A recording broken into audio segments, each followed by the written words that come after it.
నమస్తే, welcome to yo-yo TV. ప్రస్తుతం మనం మల్కాజ్గిరిలో ఉన్నాం. సో మల్కాజ్గిరి రాజకీయాలు వాడివేడిగా నడుస్తూ ఉన్నాయి. సో అధికార పార్టీకి ప్రతిపక్ష పార్టీకి మాటల యుద్ధం నడుస్తూ ఉంది, సవాళ్ళు విసురుతూ ఉన్నారు. సో మరి ఏదైతే చూసుకుంటే గత కొన్ని రోజుల క్రితం ఈ బోనాల విషయంలో కావచ్చు, చెక్కుల పంపిణీ విషయంలో కావచ్చు, కొట్లాటలు కూడా జరిగాయి. సో మరి కొట్లాట గల కారణం ఏంటి, అసలు మల్కాజ్గిరి రాజకీయాల్లో ఏం జరుగుతూ ఉంది? సో మరి ఈ అన్ని అంశాల మీద మాట్లాడదు. అదే ఇంకా మల్కాజ్గిరి డివిజన్లో అభివృద్ధి సంగతి ఎట్లా ఉంది, సో మీరు ఇక్కడ స్థానికంగా ఉన్న ఎమ్మెల్యే పాలన ఎట్లా నడుస్తూ ఉంది కూడా ఇవన్నీ మాట్లాడదాం. మనతో పాటు మాట్లాడడానికి మల్కాజ్గిరి కార్పొరేటర్ శ్రవణ్ గారు ఉన్నారు. అన్నతో మాట్లాడదాం. అన్న నమస్తే, జై శ్రీరామ్. జై శ్రీరామ్. నమస్తే అన్న.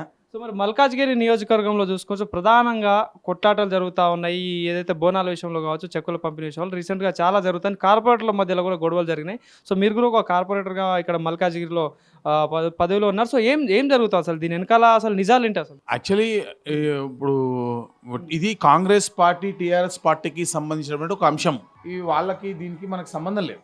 వాస్తవంగా అది ఒక ప్రజలకో లేకపోతే భారతీయ జనతా పార్టీకో లేదా వేరే పార్టీలకో ఎవరికి సంబంధం లేని ఒక ప్రోటోకాల్ ఇష్యూ అయింది. అది యాక్చువల్లీ ప్రోటోకాల్ ఇష్యూలో కొంత పర్సనల్ ఎనిమిటీ మధ్య జరిగినటువంటి ఒక ఫైట్. బేసికలీ అది అల్వాల్ ప్రాంతంలో జరిగినటువంటి సందర్భం. స్థానికంగా పార్టీలకు అతీతంగా అందరు కలిసి ఉంటారు కాబట్టి ఇక్కడ ఉన్నటువంటి కొంతమంది ఏమంటే మా చిన్న యాదవ్ పైన జరిగినటువంటి దాడి, అంటే ఆయన వాస్తవంగా అయితే ఆయన గొడవలో ఉండుంటే ఎవరు ప్రాబబ్లీ రెస్పాండ్ అయ్యేటోళ్ళు కాదు.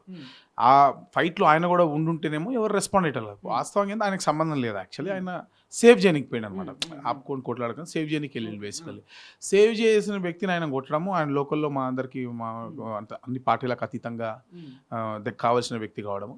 నాకు కూడా పర్సనల్గా నాకు ఆ వాళ్ళ పిల్లలు అంటే కూడా నాకు చాలా బాబాయ్ అని పిలుస్తారు. అమ్మ వాళ్ళ వైఫ్ కవితమ్మ కానీ వాళ్ళు కానీ అని అంటారు. మంచిగా అందరూ నాకు సో కాబట్టి అందరూ వ్యక్తిగతంగా బాధపడ్డము. దానివల్ల వచ్చినటువంటి కొంత ఆ వేడి బేసికల్లీ జరిగింది.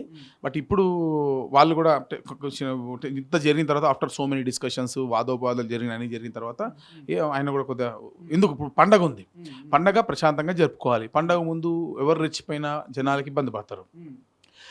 అల్టిమేట్గా గొడవలు అనేవి ఎవరికి బెనిఫిట్ చేయవు. గొడవల వల్ల నష్టపోయిన వ్యక్తుల్లో నేను కూడా ఒకనే, అవునా కదా? ఎవరైనా నష్టపోతారు. ఏ వ్యక్తులు అవతలైనా యువతలైనా గొడవల్లో ఉన్న వాళ్ళు ప్రతి ఒక్కరు నష్టపోవాల్సిందే. అది ఎవరికి అన్నం పెట్టదు, అవును కదా? మనకి అన్నం పెట్టేది డెవలప్మెంట్, ఉపాధి, వాటిపైన ఫోకస్ చేయాలి మనం. కాబట్టి ఈ గొడవలు పక్కన పెడదాం. అన్నం పెట్టే అమ్మవారికి దండం పెడదాం, డెవలప్మెంట్ మీద ఫోకస్ చేద్దాం. ఇదే నినాదంతో మనం ముందు పోవాలి. వాళ్ళు కూడా ఇప్పుడు అందరూ శాంతించారు, ఇరుపక్షాలు శాంతించారు. అటు కాంగ్రెస్ వారు, ఇటు చిన్నవారు, ఇటు బీఆర్ఎస్ వారు అందరూ శాంతించినట్టుగా అనిపిస్తుంది.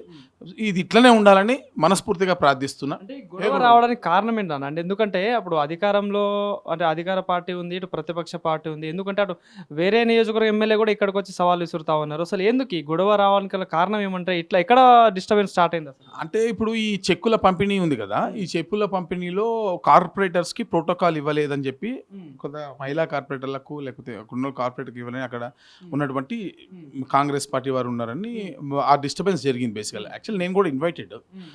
నేను జనరల్గా ఏంటంటే ఈ బోనాల్ చెక్కులు, సీఎం రిలీఫ్ ఫండ్ చెక్కులు ఇవన్నీ రొటీన్ ప్రాసెస్, దాని గురించి మనం పెద్ద పట్టించుకోవద్దు. యాక్చువల్లీ వెళ్ళిపోవాలి. మన డెవలప్మెంట్ యాక్టివిటీస్ ఏమున్నాయి వాటి మీద మనం ఫోకస్ చేసుకోవాలి తప్ప ఇవన్నీ జనరల్ రొటీన్. ఎవరున్నా అధికార పార్టీ ఎమ్మెల్యే చేస్తాడు, గవర్నమెంట్ ఎవరున్నా చేస్తుంది, ఏ ఎమ్మెల్యే ఉన్నా చేస్తారు. కాబట్టి దాని గురించి పెద్ద అనవసరమైన విషయం. అక్కడ ఏంటంటే కొంచెం పర్సనల్ డిస్టర్బెన్స్ తోటి జరిగినటువంటి సందర్భం కాబట్టి సో దాంట్లో గొడవ జరిగింది. బేసికలీ అది చిలికి గాలివానగా మారింది, అది పెద్దదైంది. ప్రస్తుతానికైతే అంత కూడా ప్రశాంతంగా ఉంది. పండగ ప్రశాంతంగా జరగాల్సిన అవసరం సందర్భం ఉంది ఇప్పుడు. సో అంటే అటు మైనంపల్లి హనుమంతరావు కావచ్చు, రాధాకృష్ణ గారు కావచ్చు, మైనంపల్లి రోహిత్ కావచ్చు, వీళ్ళందరి మధ్యలో మాటలు యుద్ధం నడుస్తూ ఉంది, సవాల్ విసురుతా ఉన్నారు. సో నువ్వా నేనా అంటూ నువ్వు గెలుస్తావా నేను గెలుస్తాను, ఇట్లా ఈ టైప్ ఆఫ్ రాజకీయాలు నడుస్తాను. అట్లాంటి ఈ దాడుల రాజకీయాలని ఎట్లా చూస్తాను? అంటే మరి దీన్ని ప్రోత్సహించడం కరెక్టే అంటారు అసలు? ఇప్పుడు వాస్తవంగా మీరు చూస్తే ఇప్పుడు దాడుల రాజకీయం కరెక్ట్ కాదు. అది ఏ పార్టీ ఎవరి మీద చేసినా కరెక్ట్ కాదు, పోవాలి. ఇప్పుడు ప్రాబ్లం ఎక్కడొస్తుందంటే సొసైటీలో ఓవరాల్గా టాలరెన్స్ అనేది తగ్గిపోయింది. అంటే ఎవరైనా ఎదుటి వాళ్ళు ఏదైనా అంటే ఓర్చుకునేటువంటి గుణం, భరించేటువంటి గుణం, ఆ బాధని గుండెల్లో పెట్టుకునే గుణం కొంచెం జనరల్గా తగ్గిపోయింది. మీరు చూడండి, ఇప్పుడు మీ ఛానల్లోనే ఇప్పుడు ఈ వీడియో తర్వాత చూడండి, కామెంట్స్ ఉంటాయి. కొంతమంది చాలా సెన్సిబుల్గా పెడతారు, సబ్జెక్ట్ మీద పెడతారు, బాగా మాట్లాడడంలో బాగాలేదనో మీరు రైట్ మాట్లాడారో ఒక సెన్సిబుల్గా పెడతారు, పాజిటివ్ ఆర్ నెగిటివ్ రైట్ అన్న రాంగ్ తీసు. కొంతమంది ఫేక్ ప్రొఫైల్స్ ఉంటాయి, ఏ యూట్యూబ్ ఛానల్లో ఫేక్ ప్రొఫైల్స్ పెట్టుకొని ఏం చేస్తారు, ఏదో మాట్లాడుతుంటారు. అది నువ్వేదో ఇలా అంటే జనరల్గా రెచ్చగొట్టే విధంగా ఒకరు చేయను ఇవి అంటే దానికి అర్థమైంది. ఒక మనిషి అన్ని పని పాటలు వాళ్ళ ఇంట్లో కుటుంబాన్ని పట్టించుకోవడం వదిలేసి ఫేక్ ప్రొఫైల్ తయారు చేసి ఆ ఫేక్ ప్రొఫైల్ సైడ్ పైన ఏముండవు, ఏదో పేర్లు ఉంటాయి, లేకపోతే వన్ ఫోటోనే ఉంటుంది, వన్ ఫోటో ఉండదు, వాళ్ళ అమ్మాయి ఫోటో ఉంటుంది, పెట్టుకొని ఏదో పెడుతున్నారు. అంటే అంత టైం ఉంది అంటే వాళ్ళకి ఏం పని ఉందన్నట్టు అర్థం. అంటే వాళ్ళ మనసులో అంత టైం టాలరెన్స్ లేదు, ఏదో చేసేయాలి కసి, ఏదో చేయాలి, ఏదో చూడాలన్నటువంటి కసి, అంతే కదా. టాలరెన్స్ లేకపోవడం వల్ల ఏదో ఒకటి ఇది చేసేయాలన్న భయంతో తోటి పని పాట లేకుండా చేసినటువంటి ఈ పనులు కొన్ని ఇబ్బంది క్రియేట్ చేస్తాయి. ఇప్పుడు రోహిత్ మైనంపల్లి రోహిత్ వచ్చిండు అంటే అది చేయడము అది పక్కన పెడతారు. ఇప్పుడు వాళ్ళ ఫాదర్ కదా, నేనైతే ఆ యాంగిల్లో చూసిన. ఇప్పుడు రాధా గారు ఎందుకు వచ్చిందంటే వాళ్ళ అమ్మాయి కదా. ఇప్పుడు వీళ్ళిద్దరు ఫ్రెండ్సే, వీళ్ళిద్దరు కూడా మంచిగానే ఉంటారు, అందరు కలిసే ఉంటారు. ఇప్పుడు మల్కాజ్గిరిలో అందరు బాగా పలకరించుకుంటారు, అందరు చుట్టారికాలతో పిలుచుకుంటారు, చేస్తారు. ఈ సందర్భం ఒక్కొక్క సెన్సిటివ్ విషయం వస్తుంది. ఎట్లుంటుంది అంటే ఆ టైము ఎవరి టైం బాగాలేదో తెలియదు, కానీ ప్రస్తుతానికి మల్కాజ్గిరి ప్రజల టైం బాగాలేదా లేకపోతే ఎవరు బాగాలేదు, మొత్తానికి ఆ సందర్భం అట్లా జరిగిపోయింది. దేవుడి దేవల ప్రస్తుతానికి అయితే ప్రశాంతంగా ఉంది. ఇప్పుడు ఈ పండగ ప్రశాంతంగా జరగాల, గొడవలు వద్దు మనకి. ఇప్పుడు కాంగ్రెస్ వారు శాంతి ఇచ్చారు, వీళ్ళు సాధించారు, మన వాళ్ళందరూ శాంతి ఇచ్చారు. ప్రశాంతంగా పండగ జరుపుకోవాలి, అందరూ మల్కాజ్గిరి ప్రజలు బాగుండాలి. ఇందా చెప్పినట్టు అన్నం పెట్టి అమ్మవారిని కొలుద్దాం, డెవలప్మెంట్ మీద ఫోకస్ చేద్దాం, ఈ గొడవలు వద్దు, పంచాయతీలు వద్దు. సో డెవలప్మెంట్ విషయంలో చూసుకుంటాను మరి గతంలో మల్కాజ్గిరికి మైనంపల్లి హనుమంతరావు ఉన్నారు, ఇప్పుడు మళ్ళీ ఎమ్మెల్యే చేంజ్ అవ్వడం జరిగింది. సో ఎట్లా జరుగుతుంది మరి, అంటే ఈ గొడవలు పక్కన పెడితే ఈ అభివృద్ధి విషయంలో ఎట్లా జరుగుతుంది నియోజకవర్గం? ఎందుకంటే గవర్నమెంట్ వచ్చి దాదాపు 2 సంవత్సరాలు పూర్తవ వస్తుంది. సో ఎట్లా ఉందంటారు ఇప్పుడు అన్న నేను ఒక పార్టీకి సంబంధించిన, నేను భారతీయ జనతా పార్టీకి సంబంధించిన, నా జాబ్ ఏంది, అవతల ఏ పార్టీ ఉన్నా, అది కాంగ్రెస్ ఉన్నా, బీఆర్ఎస్ ఉన్నా, ఇంకో పార్టీ ఉన్నా, కొట్లాడతా. అధికార పార్టీ మెడల్ వంచైనా సరే నా నిధులు నేను తెచ్చుకుంటా, నేను కొట్లాడుతున్నా. ఈరోజు నేను ఎన్నో రకాల ఉద్యమాలు చేసిన, జిహెచ్ఎంసీలో నేను చేసిన ఉద్యమాలు చేయలేదు, ఎవరు చేయలేదు, నేను చేసిన రిప్రజెంటేషన్స్ ఎవరు చేయలేదు, నేను తీసిన ఇష్యూస్ కూడా ఎవరు తీయలేదు. నాకు వాళ్ళతో సంబంధం ఏముంది, అది ఏ పార్టీ ఉండని, ఏ పార్టీ ఉన్నా కొట్లాడతాం, మల్కాజ్గిరి డెవలప్మెంట్ చేస్తాం 100%. దాంట్లో ఎటువంటి సంకోచం లేదు. మల్కాజ్గిరి డెవలప్మెంట్ మీద ఎట్టి పరిస్థితుల్లో కాంప్రమైజ్ చేయలేదు. నేను కూడా అవతల వాళ్ళని రిక్వెస్ట్ చేసేది ఏంటంటే ఎవరిని కూడా డెవలప్మెంట్ మీద మనం ఎక్కడో కాంప్రమైజ్ కావద్దు. ఇప్పుడు రాజకీయాలు ఉంటాయి, విమర్శలు నువ్వు తెచ్చావా నేను తెచ్చావు ఉంటుంది, దాని మీద డిబేట్ జరపచ్చు. నువ్వే చేసావు అనొచ్చు, నేనే చేశాను నేను అనొచ్చు, కానీ అల్టిమేట్గా పని ఆగకూడదు, పని జరిగిపోవాలి. ఏ వరకు కూడా ఆగద్దు, ప్రజలకు ఇబ్బంది కలగద్దు. ఇది మన గోల్ ఉన్నంత వరకు ఏ ప్రాబ్లం ఉండదు.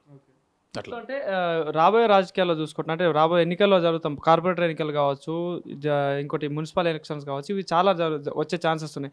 సో ఎట్లా ఉండబోతుంది మరి ఇక్కడ అధికార పార్టీ కావచ్చు, ప్రతిపక్ష పార్టీ కావచ్చు, బీజేపీ పార్టీ కావచ్చు, ఎట్లా ఉంటుంది ఇక్కడ పరిస్థితి? అదే అసలు మల్కాజ్గిరి సంగతి ఎందుకు మాట్లాడతారు? ఈ తెలంగాణ రాష్ట్రం మొత్తం భారతీయ జనతా పార్టీ విజయ దుదుంబి మోగిస్తుంది. మీరు చూసుకోండి, ప్రజలు వెయిట్ చేస్తున్నారు బీజేపీ కోటేనికి. మేమే లాస్ట్ టైమే రావాల్సింది గవర్నమెంట్, జస్ట్ చిన్న మిస్టేక్ అనాలా, మరి డెసిషన్ అనాలా, ఒక decision what ever it is, మొత్తం పరిస్థితి కొంచెం తప్పింది, కొంచెం లైట్గా. అంటే అదే అది డెసిషన్ రైట్ రాంగ్ అనే విషయం పక్కన పెడదాం. ఓకే, విషయం ఏంటంటే ప్రజలు రిసీవ్ చేసుకున్నారు, ఏ విధంగా రిసీవ్ చేసుకున్నారు అనేది ముఖ్యం. ప్రజలు నెగిటివ్గా రిసీవ్ చేసుకున్నారు కాబట్టి ఆ యొక్క డెసిషన్ వల్ల పార్టీ యొక్క అంటే డెవలప్మెంట్ దెబ్బతింది. గవర్నమెంట్లో రావాల్సినటువంటి వాళ్ళం అసలు కాంగ్రెస్ బదులు బీజేపీ ఉండాల్సింది ఈరోజు ప్రభుత్వంలో, జస్ట్ మిస్ అయింది. ఈసారి ఇట్టి పరిస్థితి వదిలేదు. ఖచ్చితంగా తెలంగాణ రాష్ట్రంలో ఈరోజు మీరు భారతీయ జనతా పార్టీ చేసిన ఉద్యమాలు తెలంగాణ రాష్ట్రంలో ఎవరు చేశారు? అసలు తెలంగాణ గురించి మొదట పోరాటం చేసింది ఒక ఓటు 2 రాష్ట్రాల పేరుతోటి తీర్మానం చేసింది భారతీయ జనతా పార్టీ. తెలంగాణలో రైతుల పక్షాన, గిరిజనుల పక్షాన, నిరుద్యోగుల పక్షాన నిరుద్యోగ ధర్నా చేసింది మేమే కదా. కిషన్ రెడ్డి గారి నేతృత్వం ఇంద్రపార్క్ నాకు 1000 కూడా ఇరుగుండే ఆ రోజు, అందరికీ మస్తు దెబ్బలు తగ్గి కిషన్ రెడ్డి గారికి కూడా తగిలినాయి. బండి సంజయ్ గారి ఉద్యమంలో గిరిజన భరోసా యాత్ర చేసినాం, పీపుల్ వలిగినాయి అందరివి, అవునుగా, కేసులు బుక్ అయినాయి అందరి. అట్లా ఎన్ని ఉద్యమాలు చేసాం. భారతీయ జనతా పార్టీ చేసిన ఉద్యమాలు ఎవరు చేసారు? ఈరోజు కేసీఆర్ గారి ప్రభుత్వం పడిపోయింది, ఈరోజు ఆల్టర్నేటివ్ గవర్నమెంట్ వచ్చిందంటే that is because of BJP's fight. BJP అధికారంలో రావాల్సింది మా కర్మకాలి కొంచెం జస్ట్ మిస్ అయిపోయింది. అది మా ఫైట్ అంతా కూడా కాంగ్రెస్కి లబ్ధిగా మారిపోయింది. అంటే యాంటీ టీఆర్ఎస్ అంతా కూడా కాంగ్రెస్కి కన్సాలిడేట్ అయింది. కానీ మల్కాజిగిరి విషయం చూసుకుంటే మళ్ళీ ఎలక్షన్లో 200% నేనే గెలుస్తా, మైలపని హనుమంతరావు సవాల్ విసురుతా అన్నాడు. సో మరి ఇక్కడ స్థానికంగా ఎంపీ ఈటల రాజేందర్ గారు ఉన్నారు. సో మరి మీరేమో బీజేపీ అధికారంలోకి వస్తా అంటున్నారు. సో మరి ఎట్లా ఉంటుంది మరి ఈ రాజకీయాలు, మల్కాజ్గిరి రాజకీయాల్లో ఏమైనా మార్పు వస్తుందా రాబోయే రోజులలో? మల్కాజ్గిరి చాలా కాస్మోపాలిటన్, గుర్తుపెట్టుకోండి. మల్కాజ్గిరి ప్రజలు చాలా విద్యావంతులు, చైతన్యవంతులు. ఊరికేయాలి ఇక్కడ మీరు గుర్తుపెట్టుకోండి, మహామహా వాళ్ళకి రాజకీయ భిక్షలు పెట్టి పునర్జీవితాన్ని ఇచ్చింది మల్కాజ్గిరి. ఒక రేవంత్ రెడ్డి గారిని తీసుకోండి, ఈరోజు ఈటల రాజేందర్ గారు కూడా హైదరాబాద్ మల్కాజ్గిరికి వచ్చిన తర్వాత, అసెంబ్లీ ఎలక్షన్ తర్వాత మల్కాజ్గిరి ప్రజలు ఆదరించి 5 లక్షల ఓటుతో గెలిపించారు. కాబట్టి మల్కాజ్గిరి ప్రజలు చాలా కాస్మోపాలిటన్, ఆలోచిస్తారు. ఎవరు రైట్ పర్సన్ అని ఆలోచించి చేస్తారు. ఆ సందర్భంలో ఎవరు రైట్ పర్సన్ అని ఆలోచించే ఓట్లు వేస్తారు, చేస్తారు, డెసిషన్ తీసుకుంటారు. ఇక పార్టీలు నేనే గెలుస్తాని కాంగ్రెస్ వాళ్ళన్నా టీఆర్ఎస్ వాళ్ళన్నా వాళ్ళ వ్యక్తిగతం, వాళ్ళు మేమే గెలుస్తామని వాళ్ళు చెప్పుకుంటారు కదా, ఏ పార్టీలను చెప్పుకుంటారు. 100% చెప్పుకోవడం, మేము ఓడిపోతామని అయితే వాళ్ళు చెప్పుకోలేరు కదా. వాళ్ళ కాన్ఫిడెన్స్ వాళ్ళది. మేము నిత్యం ప్రజల మధ్య ఉంది, ప్రజా ఉద్యమాలు చేస్తున్నాం. తెలంగాణ రాష్ట్రంలో భారతీయ జనతా పార్టీ ప్రధానంగా ఉద్యమిస్తుంది, ప్రజల పక్షాన్ని నిలుస్తోంది, అనేక ఉద్యమాలతో ముందుకెళ్తుంది. కాబట్టి 100% మేమే గెలుస్తాం. ఇంకోటి మీరు గుర్తుపెట్టుకోవాలి, బీజేపీకి ఎందుకు కొట్టేయాలి? Not just for development. ఈరోజు బీజేపీ గవర్నమెంట్ లేకపోతే భారతదేశం పరిస్థితి మీరు ఒకసారి చెప్పండి నాకు, నిజంగా చెప్పండి. యాజ్ అన్ ఎడ్యుకేటెడ్ పర్సన్ మీరు చెప్పండి, ఇక్కడ ఉండేటోళ్ళమండి. ఎవ్వడు పడితే వాడు బెదిరించి అందరి కాళ్ళకు ముప్పే స్థాయి నుంచి ఈరోజు ప్రపంచాన్ని శాసించే స్థాయికి వచ్చినాం. నీ బ్రహ్మోస్ విజయ్ 7కి ఎకరా బాబు అని దండం పెట్టే స్థాయికి వచ్చినాం మనం. ఈ ప్రపంచ దేశాలు, చైనా కూడా స్ట్రైట్గా మాట్లాడలేని పరిస్థితి, అందరూ కూడా నోరు మూసుకొని అంటే డైరెక్ట్గా మాట్లాడలేని పరిస్థితి. ఈ ట్రంప్ లాంటి వాడు కూడా వాళ్ళకు కూడా అవుతుంది ఏదో ఒక రోజు బేసికలీ. బట్ డిప్లొమాటిక్గా చూస్తే ఇంటర్నేషనల్ జియో పాలిటిక్స్లో ఇండియా స్ట్రెంత్ అయింది.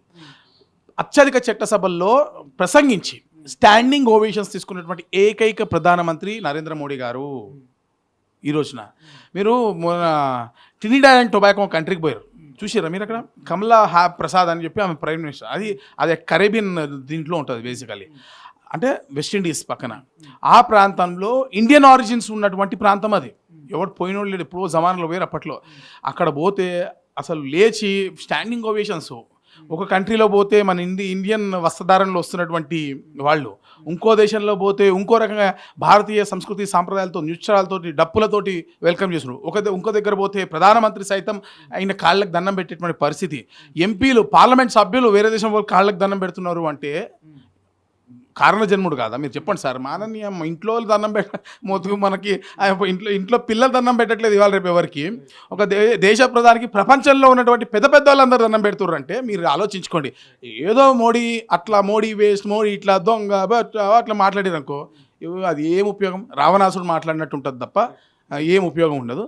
ఈరోజు మోడీ పవర్ఫుల్ కాబట్టి, దేశం కోసం పనిచేస్తుంది కాబట్టి, ధర్మం కోసం ప్రపంచం పనిచేస్తుంది కాబట్టి ఆయన పాదాల ముందు ప్రపంచం మోకరిల్లుతోంది.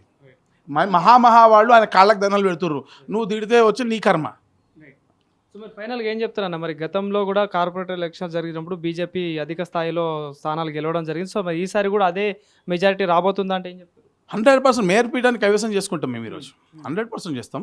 అయితే ఇప్పుడు కాంగ్రెస్ పార్టీ ప్రభుత్వము విలీనం చేస్తా అని చెప్పారు.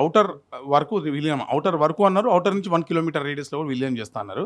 సో దీనివల్ల ఏంటంటే పాపులేషన్ వచ్చేసి దాదాపుగా డబల్ అవుతుంది. 1,20,00,000 జనాభా దాదాపు 2 కోట్ల వరకు పోతుంది.